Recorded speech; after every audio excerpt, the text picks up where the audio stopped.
In this session, we will be studying about distribution of drugs. Myself, Dr. Prabjot Singh, Associate Professor, Department of Pharmaceutics, Chaudhary Devilal College of Pharmacy, Haryana, India.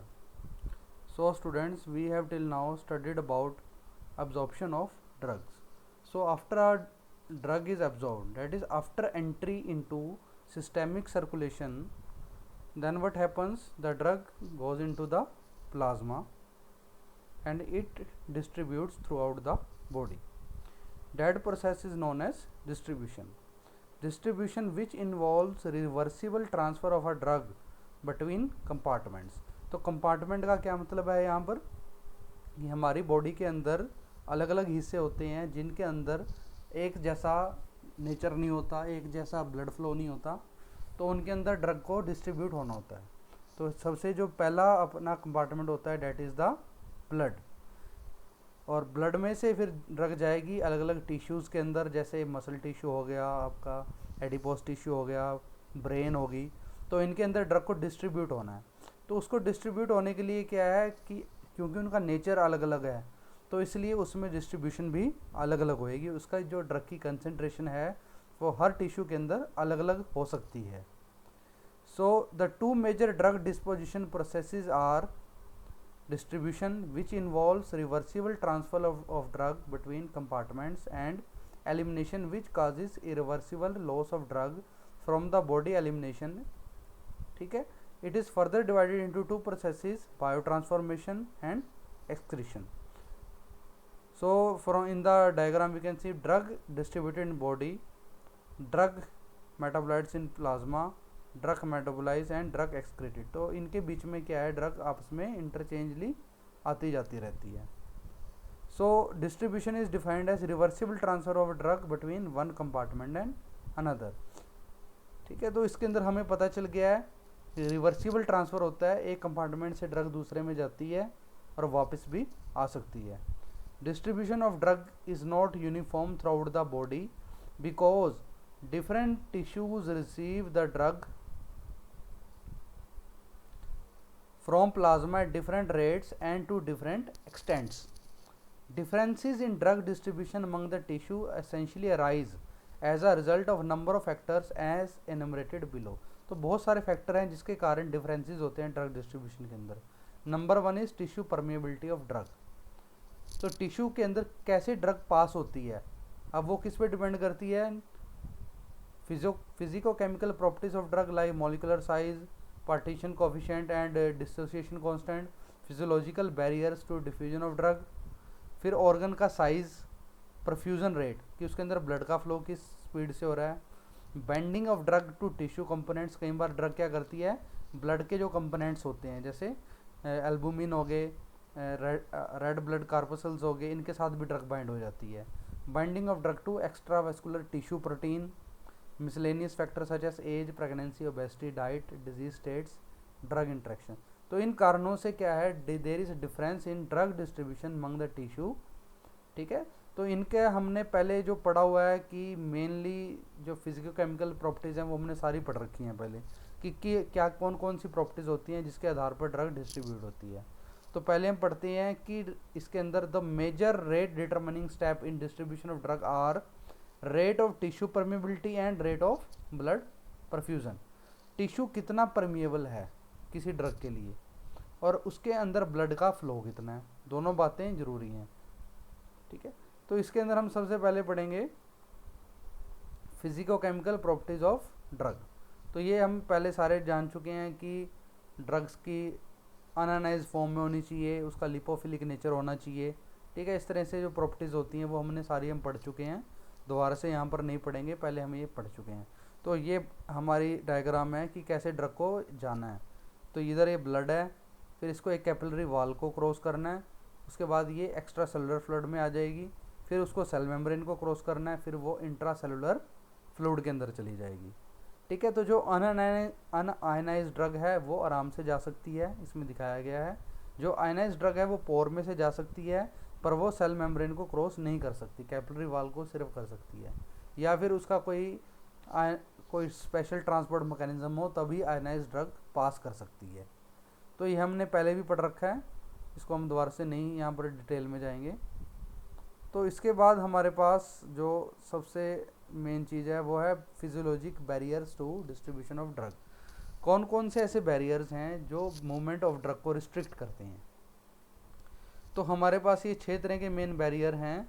Simple capillary endothelial barrier, simple cell membrane barrier, blood brain barrier, cerebrospinal fluid barrier, placental barrier, blood testis barrier. तो अलग अलग organs के अंदर ये जहाँ जहाँ मौजूद होते हैं उनके हिसाब से इनकी बारे में हम पढ़ेंगे।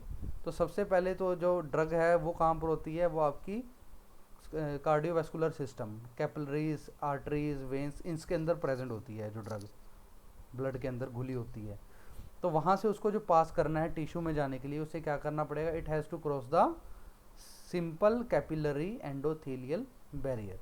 तो कैपिलरी को उसको पास करना पड़ेगा। डायग्राम दिखा रखा है कि पहले ब्लड है, ब्लड के अंदर भी कंपोनेंट्स हैं, प्रोटीन्स हैं, जैसे एल्बुमिन होगी, उसके साथ ड्रग कई बार बाइंड हो जाती है, चिपक जाती है, तो वो तो पास नहीं हो पाएगी, वो तो उसके साथ चिपकी हुई है, क्योंकि प्रोटीन का साइज़ बहुत बड़ा होता है, वो कैपिलरी वॉल को क्रॉस नहीं कर सकता।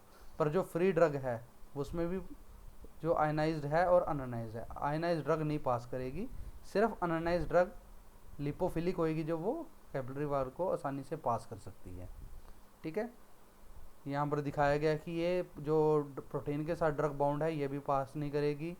जो चार्ज वाली ड्रग है, polar ionised drug of size greater than और इक्वल टू 50 डाल्टन पास हो सकते हैं। तो ये कैपिलरी को पास करके ड्रग एक्स्ट्रा सेलुलर फ्लूइड में आएगी, फिर यहाँ से सेल मेम्ब्रेन को क्रॉस करेगी। वो जो जो मैकेनिज्म हमने पहले सारे पढ़ रखे हैं, passive diffusion, bulk flow, active transport, उसके थ्रू वो पास करेगी। तो जो पहला बैरियर है simple capillary endothelial barrier is not a barrier to moieties which we call drug. Thus all drugs ionized or unionized with molecular size less than 600 daltons diffuse through the capillary endothelium and to the interstitial fluid. Only drugs bound to blood components are restricted because of large molecular size of the complex. तो सारी ज़्यादातर drugs इसमें से पास हो जाती हैं। उसके बाद फिर दूसरा आता है cell membrane barrier. Cell membrane barrier it is similar to the GIT barrier, जैसे GI अब्जॉर्प्शन ऑफ ड्रग हमने पढ़ी थी, जिस कारण से वो पास होती हैं वो कारण इसके अंदर लागू होएगा, किस मैकेनिज्म से वो क्रॉस करेंगी, तो वो हम पहले पढ़ चुके हैं। उसके बाद आता है ब्लड ब्रेन बैरियर। तो ब्लड ब्रेन बैरियर एक बैरियर होता है जो हमारे ब्रेन के अंदर पाया जाता है। जो ब्रेन के अंदर कैपिलरीज जाती हैं वो स्पेशलाइज होती हैं and are highly specialized and much less permeable to water soluble drugs. The brain capillaries consist of endothelial cells which are joined to one another by continuous tight intercellular junction comprising what is called as blood brain barrier। तो होता क्या है, मैं आपको diagrammatically भी बता दूंगा कि ये इसमें डायग्राम में बताया। ये तो सिंपल एक आपकी कैपिलरी है, कैपिलरी इन जनरल। तो इसके जो सेल्स होते हैं उनके बीच में थोड़े थोड़े स्पोर्स भी होते हैं, और ये सिंपल होता है, ये इसके अंदर से फिर भी ड्रग्स पास कर सकती हैं। पर ब्रेन के अंदर जो कैपिलरी इन ब्रेन है उसके जो ये सेल्स हैं एंडोथेलियल सेल्स जो इसमें ब्लू कलर में हैं, इनके बाहर एस्ट्रोसाइट्स, पेरिसाइट्स, ये स्पेशल सेल्स होते हैं, और जो जंक्शंस होते हैं वो भी टाइट होते हैं। इसके एंडोथेलियल सेल के बीच का जो जंक्शन है वो भी काफ़ी टाइट होता है। अगर इस केस में देखें, ये जो इसके अंदर जंक्शन टाइट नहीं है, इसके अंदर स्पेस होता है, और ये गिलियल सेल्स होते हैं जो ये भी कवर करके रखते हैं।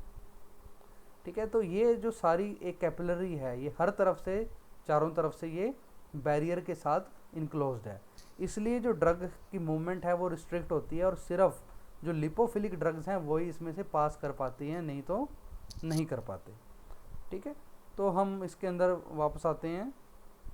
ये डायग्राम दिखाया गया है कि कैपिलरी जो एंडोथेलियल है, टाइट जंक्शंस होते हैं, ग्लियल सेल्स होते हैं, एरिस्ट्रोसाइट्स होते हैं, पेरिसाइट्स होते हैं, हाईली लिपिड सोल्यूबल ड्रग है वही इसके थ्रू पास कर पाती है।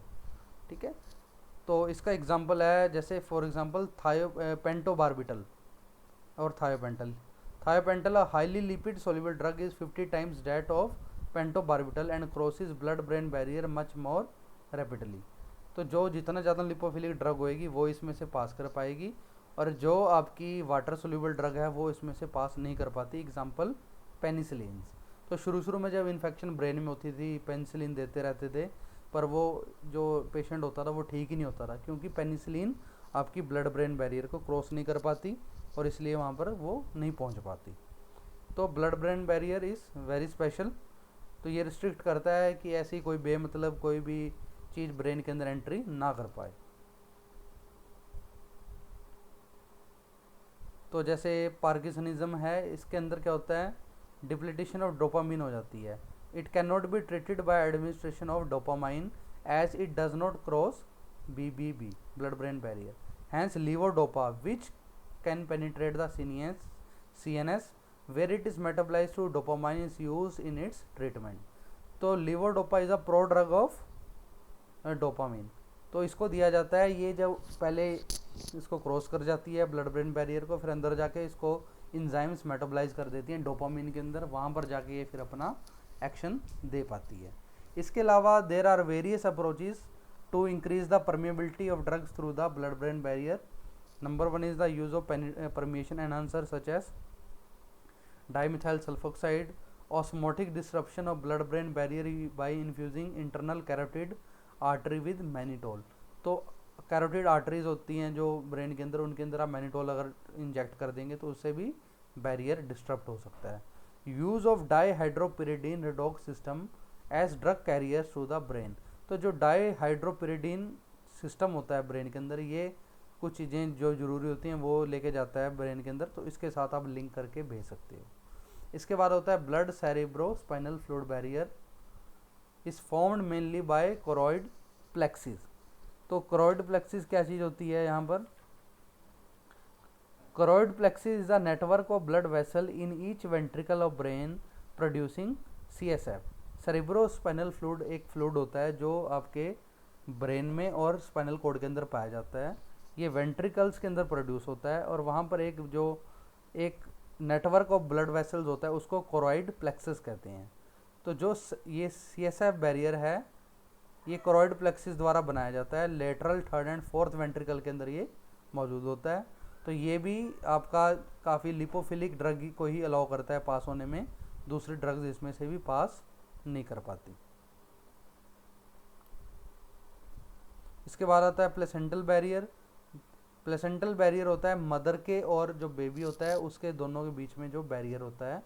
तो जो मदर का ब्लड होता है और जो फीटस का ब्लड होता है, दोनों एक दूसरे को नहीं मिल पाते, दोनों की जो एक दूसरे से एक बीच में बैरियर उनको मिक्स होने से रोक के रखता है। ठीक है, तो ये इसमें दिखाया गया फीटल वेन, फीटल आर्टरी और मैटरनल आर्टरी और मैटरनल वेन, बीच में ट्रोफोब्लास्ट एंड एंडोथीलियम है, फीटल मेम्ब्रेन है, इसको कहते हैं प्लेसेंटल बैरियर। तो हर चीज़ इसमें से नहीं पास कर पाती, कुछ चीज़ें ही पास कर पाती हैं, पर बहुत सारी ड्रग्स इसको पास कर पाती हैं। The human placental barrier has a mean thickness of 25 microns in early pregnancy that reduces 2 microns at full term, which however does not reduce its effectiveness. Many drugs having molecular weight less than 1000 daltons and moderate to high lipid solubility, example ethanol, sulfonamides, barbiturates, etc., they can pass through the blood brain barrier। तो इतना effective नहीं होता ये जो आपका placental barrier होता है, blood brain barrier जितना इफेक्टिव नहीं होता, बहुत सारी चीज़ें इसको पास कर पाती हैं। इस कारण से ही क्या होता है, कुछ ऐसी ड्रग्स होती हैं that can be particularly dangerous to the foetus during the development stages. एक तो पहला ट्राइमेस्टर होता है, पहले 3 महीने जब ऑर्गन्स डेवलप करती हैं उसके अंदर बहुत सारी कुछ ऐसी ड्रग्स होती हैं जैसे थैलिडोमाइड, फेनोटाइन, ये ड्रग्स क्या करती हैं, ये उसमें जाके जो ऑर्गन की डेवलपमेंट को अफेक्ट कर सकती है, और लेटर स्टेज ऑफ प्रेगनेंसी के अंदर फंक्शनिंग को ये अफेक्ट कर सकती है, example respiratory depression by morphine. तो टेरेटोजेनिक ड्रग्स कहते हैं इन ड्रग्स को, जो आपकी कौन जेनिटल डिफेक्ट कॉज करती हैं। तो एक ट्रेजिडी हुई थी बड़ी तगड़ी, थैलिडोमाइड ट्रेजिडी। तो थैलेमाइड एक ड्रग थी जो पहले दी जाती थी, पहले इतना ज़्यादा सिस्टम नहीं था, ज़्यादातर कोई ड्रग्स की टेस्टिंग नहीं होती थी। Thalidomide sold under brand name Thalomid among other is a medication use to treat number of cancers including multiple myeloma, graft versus host disease. तो शुरू में क्या हुआ, इसको स्लीपिंग पिल के तरह दिया गया, क्योंकि उल्टियाँ वगैरह लगती थी तो वो ताकीद दे दो। पर इसने क्या करा, 1962 में 1000 of babies worldwide to be born with malformed limbs. तो बहुत सारे बच्चे ऐसे जन्मे जिनके हाथ पैर ही नहीं थे। ये आप फोटोज़ देख सकते हैं, इनके अंदर इनके जो लिम्स ही नहीं डेवलप हो पाए बच्चों के।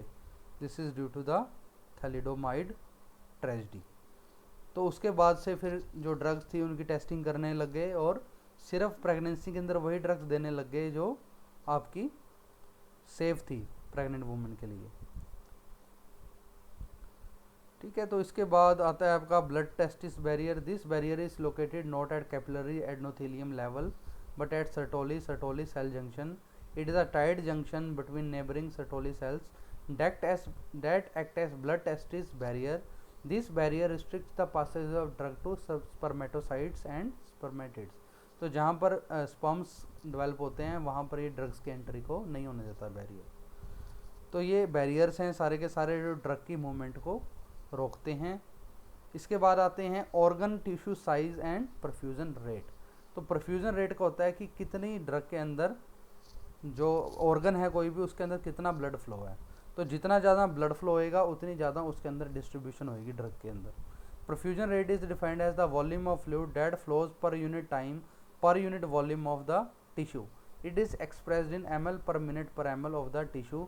The perfusion of rate of various tissue are given in the table. तो जितना ज़्यादा परफ्यूजन रेट होएगा उतनी ज़्यादा ही उसके अंदर डिस्ट्रीब्यूशन ऑफ ड्रग की होएगी। तो परसेंट ऑफ बॉडी वॉल्यूम, तो सबसे ज़्यादा हाईली परफ्यूज्ड लंग्स,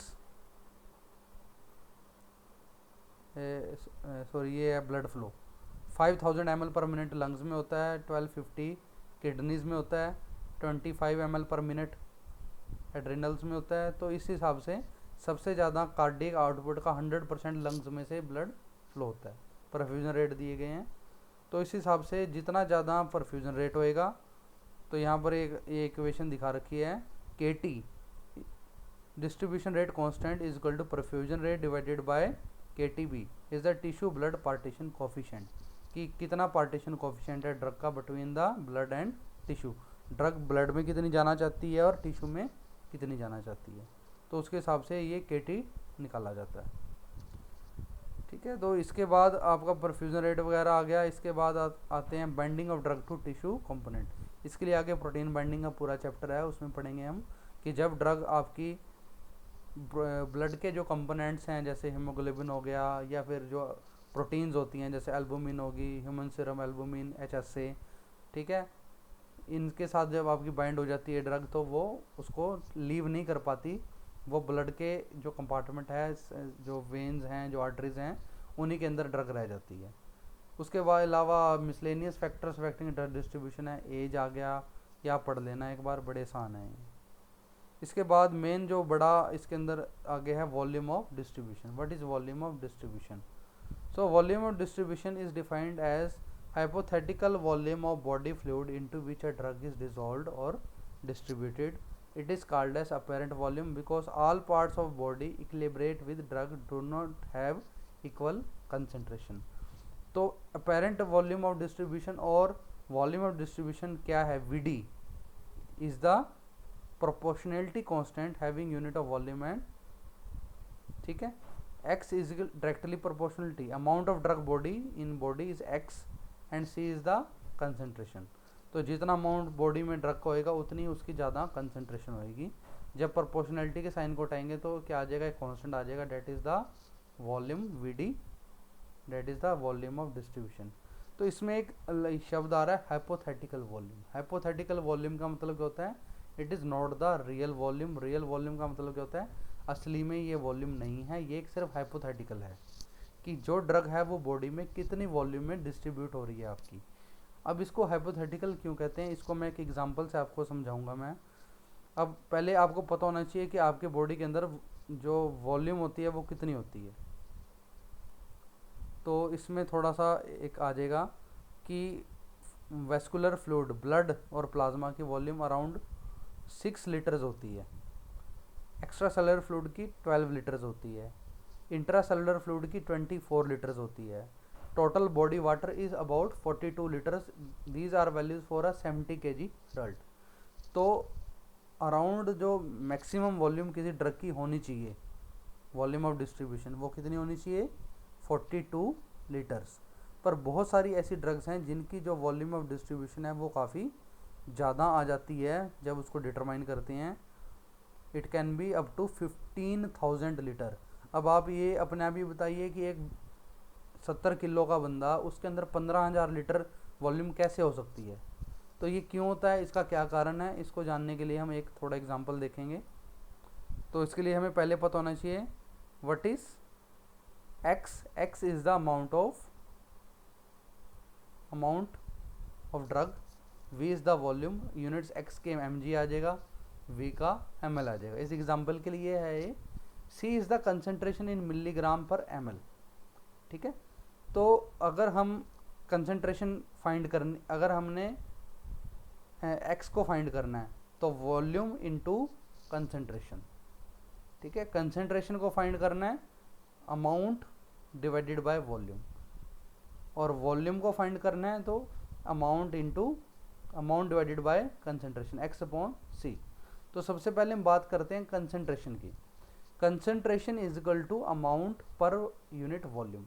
जैसे कि 100 mg ड्रग को 100 ml किसी सॉल्वेंट में डाल दें तो उसकी कंसंट्रेशन क्या आएगी? 100 upon 100, that will be 1 milligram per ml।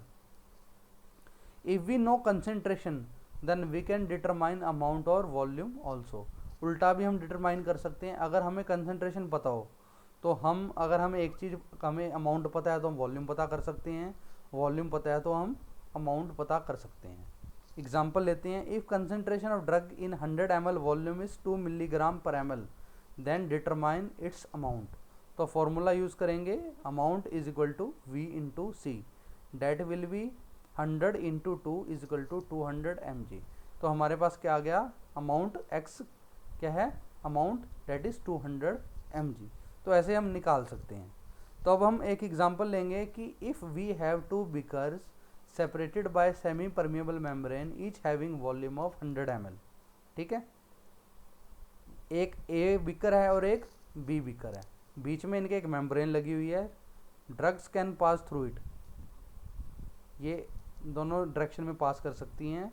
उसके बाद इनकी वॉल्यूम 100 ml है दोनों की ईच। तो अगर हम एग्जांपल लें कि if we add 100 mg drug to a beaker A having volume of 100 ml, A वाले में हमने ड्रग डाल दी कितनी? 100 mg। अब हमने क्या करा, एक एनालिटिकल मेथड से इसमें कंसंट्रेशन डिटरमाइन करी ड्रग की कितनी है ए के अंदर। मेथड कैसे होएगा? हम इसमें से सैंपल लेंगे, उसको किसी टाइट्रेशन के द्वारा या किसी भी एनालिटिकल मेथड से उसकी कंसंट्रेशन को डिटरमाइन कर लेंगे। अब हमारे पास मान लो 2 सिनेरियोज आते हैं। Number 1, concentration is found to be 1 mg per ml। Scenario 2, concentration is found to be 0.5 mg per ml। अब ऐसा हुआ तो उसके आगे हम देखते हैं क्या हुआ। Now in scenario 1, if we determine volume using formula v is equal to x upon c, we get x कितना है? 100 mg ड्रग डाल ली थी हमें पता है, कंसंट्रेशन आई 1 mg पर ml, तो उसका जो वॉल्यूम आई कितनी आ गई? 100 ml। तो वो ठीक है, बिल्कुल 100 ml वॉल्यूम थी, 100 mg ड्रग डाली थी, 1 mg पर ml उसकी कंसंट्रेशन थी। ठीक है, अब सिनेरियो 2 में क्या हुआ, इसमें हमारे पास जो कंसंट्रेशन आई वो आई 0.5 mg पर ml। अब इसमें करा x अपॉन सी, 100 अपॉन 0.5, ये आ गया 200 ml। So why is volume showing up greater than true volume? True volume तो इसकी 100 ml थी बीकर की, अब शो हमें कर रही है 200 ml। तो आधी ड्रग कहाँ गई? ये वॉल्यूम कैसे बढ़ गई? ऐसा क्यों हुआ? This is because half of the drug has move to beaker 2 through the membrane and we are getting volume greater than true volume. तो हमारे पास जो वॉल्यूम 100 की बजाय 200 क्यों आई इस एग्जाम्पल में? क्योंकि आधी ड्रग कहाँ चली गई? दूसरी तरफ चली गई।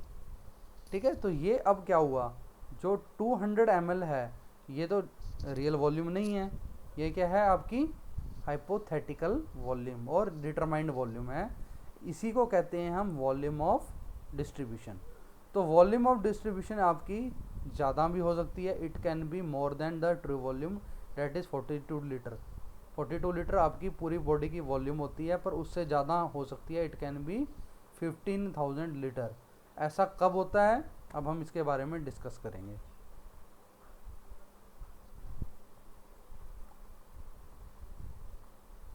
Drug which bind selectively to plasma protein और other blood components, example warfarin. ठीक है, अब कुछ ड्रग्स होती हैं जो प्लाज्मा प्रोटीन के साथ ही बाइंड रह जाएंगी। अब यहाँ पर हम प्लाज्मा है या ब्लड है उसको बिकर ए ले लेते हैं, बाकी बॉडी को बिकर बी ले लेते हैं उसी एग्जाम्पल के हिसाब से। अब क्या हुआ, ये क्या कह रहे हैं कि ड्रग सारी कहाँ पर प्रेजेंट है, ब्लड के अंदर, मतलब बिकर ए के अंदर है।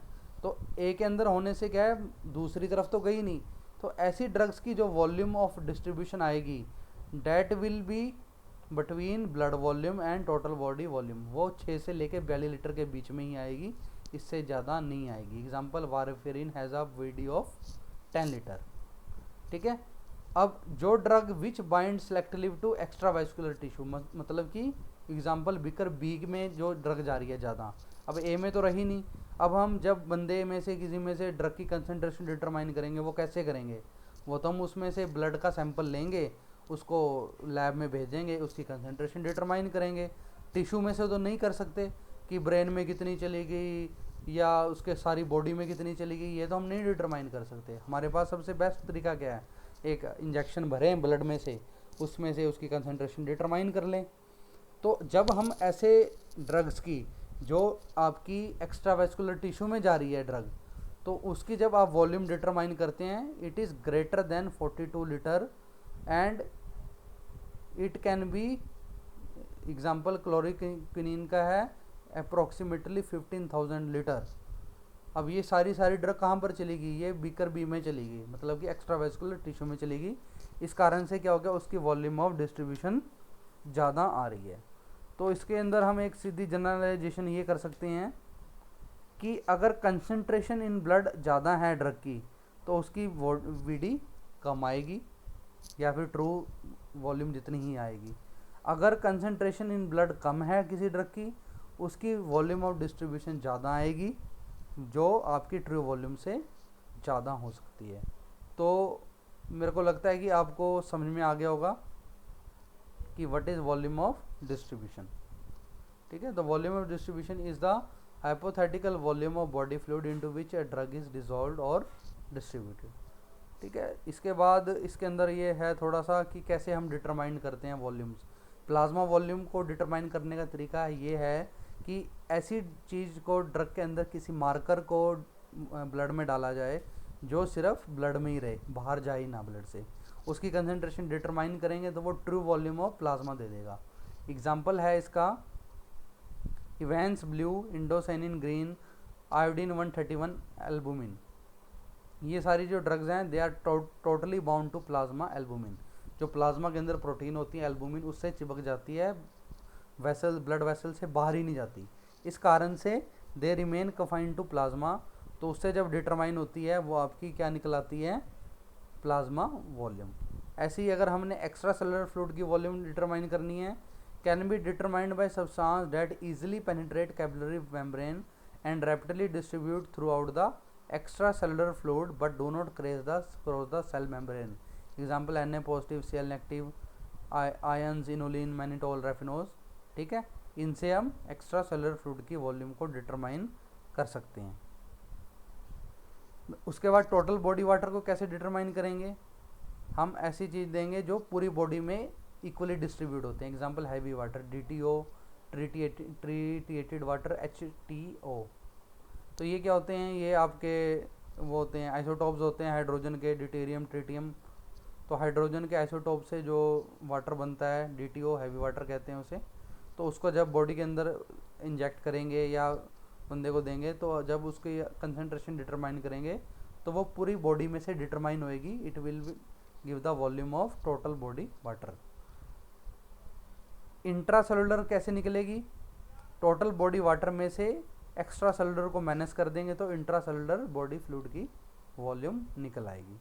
तो इस तरीके से हम अलग अलग मार्कर्स को यूज़ करके हम डिटरमाइन कर सकते हैं कि कैसे आपके जो वॉल्यूम्स हैं बॉडी की वो कौन कौन सी हैं, प्लाज्मा, इवेंस ब्लू, ये जो हैं सारे इसमें दे रखे हैं। ठीक है जी। तो आपको, मेरे को आशा है कि आपको समझ में आ गया होगा। तो इसके अंदर इंपॉर्टेंट दो मेन चीज़ें हैं, एक आपके जो बैरियर्स हैं, एक है वॉल्यूम ऑफ डिस्ट्रीब्यूशन। तो दोनों आपको समझ में आ गई होंगी। इसके मैं आपको नोट्स भी दे दूंगा, जो मेन तो आपने बुक में से पढ़ना है, जो अब मैंने थोड़ा सा एग्जांपल आपको कराया है जो ये बिकर्स वाला, इसके आपको मैं नोट्स भी प्रोवाइड कर दूंगा।